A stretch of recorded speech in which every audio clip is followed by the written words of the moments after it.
Welcome to our study in the Book of Habakkuk, and we of course have titled this as Unavoidable.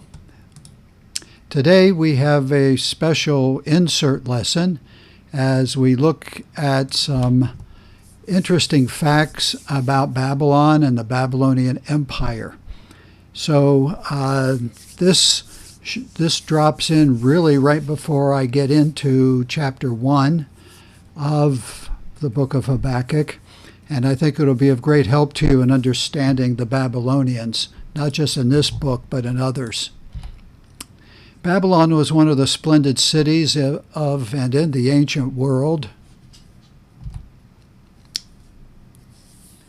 This is a redrawing of what they feel the layout of this city was. There are excavations going on as I speak, and they're digging up the old city of Babylon. The literal meaning of the word Babylon is confusion.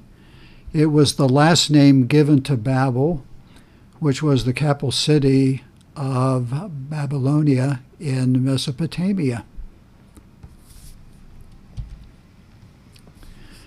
I'll be using some artist concept of the city, but they have actually, if you're looking at the face of the blue and gold building, they have found that, and they have found mosaics from that type of wall, so they know this is how it went. Pretty fascinating. The Hanging Gardens of Babylon were among the 7 wonders of the ancient world. And once again, the lion, I would add, is a very prominent figure in their culture. Those spectacular gardens were actually created for a homesick king's wife. She yearned for the garden plants of her motherland. Unfortunately, the gardens were all ruined right after the earthquakes in the 2nd century before Christ. And here is a computer diagram. They have taken what they have found, and the computer has filled in the blanks. And therefore they know where to look and or go back and reconstruct and get it as close as the original as they can. Hammurabi lived from 1810 to 1750.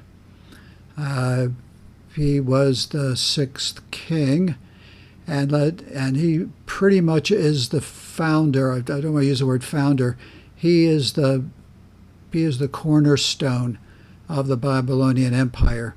The Hammurabi Code, which we've probably all heard of, comprises of 282 written laws and regulations about agriculture, marriage, industry, government, land, properties, and other issues.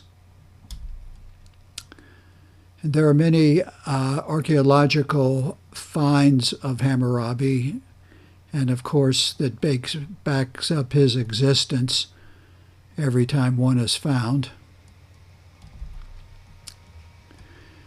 There are lots of writings of him and his code, and these are just a few pieces of it.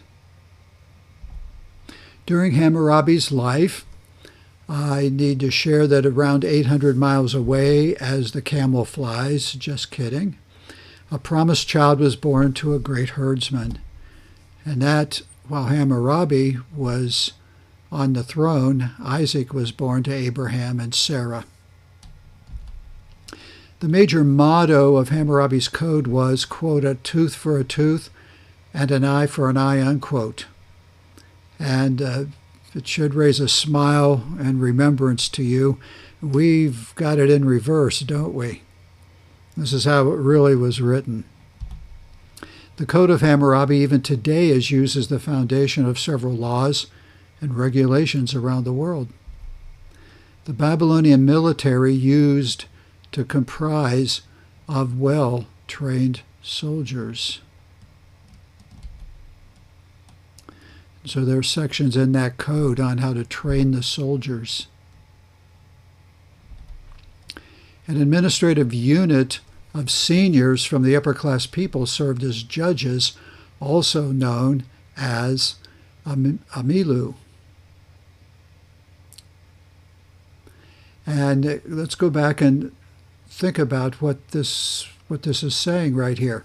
They found in the upper class wealthy people prestige and honor. When they became seniors, old people, they had an administrative unit of seniors that served as judges. They wanted their wisdom. The decisions they made were mostly influenced by the Code of Hammurabi. The Babylonians were very good in record keeping. They used to record all the verdicts from the judges for future references, and they built libraries, and they put them in there. Babylonia was a very liberal place for women. Unlike other societies, the Babylonian culture allowed their women to be priests. Women were even free to sell wine and set up their very own businesses. Yep, they could do that. A Babylonian woman could ask her husband to support her for life, and she could also ask for a dowry from her father. In addition, she had the rights to the properties of her husband after his death. That was absolutely unheard of. It would go to the male child, or if there were no children, it would go back to the family, to a brother or to father or somebody. But the woman could never keep it. But they could in Babylon. The Babylonian history shows that they worshipped Sumerian gods and goddesses. Marduk was their greatest god. That's him on the right, but he has a lot of different names. And he does not really look good. The regular attacks from Kassites, followed closely by the Hittites, resulted in the decline of ancient Babylonian. They did not conquer them, but they ate away at them, and to cause them to be weaker. And then the Persians and the Medes together came and destroyed the kingdom.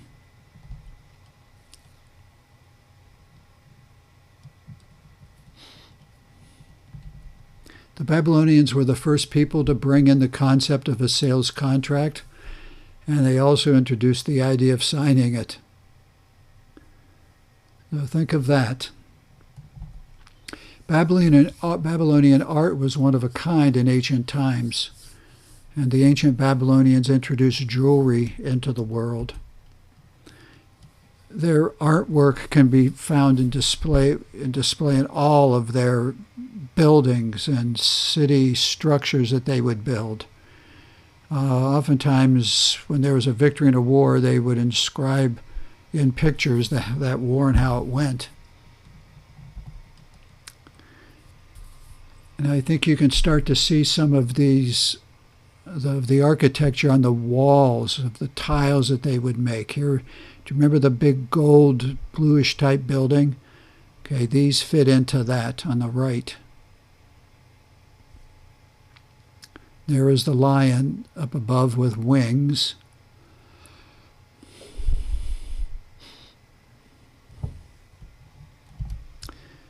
They made use of their precious gems and metals to design jewelry, and needless to say, they were extraordinary jewelry makers. Here's just some of the pieces.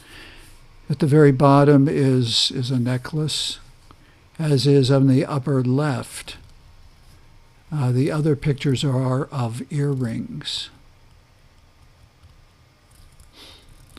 And look, if you look to the far right, you can see they were to go into pierced ears.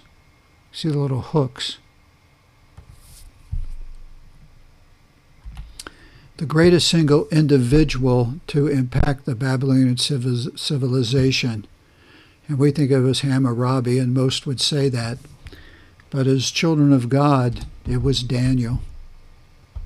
Daniel lived through 3 of the Babylonian Empire kings, as well as into the Persian Empire. He ultimately was appointed and rose to prominence of second or third in the kingdom, depending if there was a son to the king or not. And he was actually the head and over the Chaldeans. So we get all that not just in secular history, but reading the book of Daniel. And yes, there is a burial place for Daniel outside the diggings of the old Babylon. Well, I want to thank you for viewing these few minutes together with me. Not just some good insights into the culture. We will read more about that as we get into Babylon coming and destroying Israel, as we read through the book of Habakkuk. So stay tuned, and up next is chapter 1, and I'll see you there. God bless you.